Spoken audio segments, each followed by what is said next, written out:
In this video, we're going to talk about what the off state means on the ATV212 drive. So if this is the first thing that comes up when you first power it up, or if this fault, or not fault, but the status doesn't go away, then what this means basically is that it's a permissive function where the permissive is not made. That could mean that you may have a logic that's programmed as a run permissive along with your run command, where you might have run command on F and a permissive in R as an example, so that you have to close both contacts on F and R to get 24 DC signal for it to run, not just a run command on F anymore. So that's one function that could happen.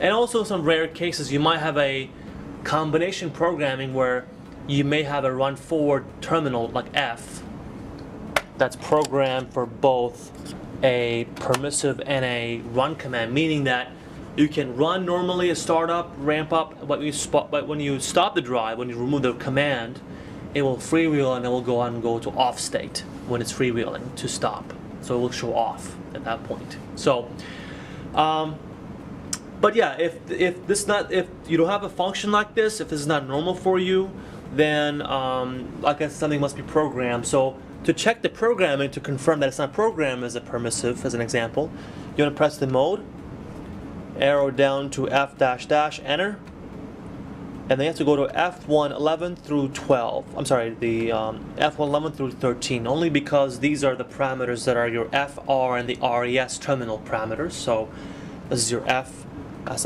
R, and that's RES. So you have to go to each one and see which one's programmed as a permissive, which is a 1. So 1 is your permissive function there, and there you have it. So I have right now R programmed as a 1, which is a permissive function.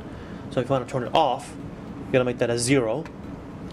And just so you know, if none of your terminals, your F111 through 13, are programmed to 1, or 56 for that matter, then you gotta make sure F110 is a 1 then. So it has to be a 1 if you're not using permissive. So once that's done, you can now mode out to your main display, and as you can tell, the off went away. Now you have a simple 0.0 ready screen, and this is basically how you confirm what an off is, or how to check to see if you have an assignment for permissive to cause an off state for the ATV212 drive.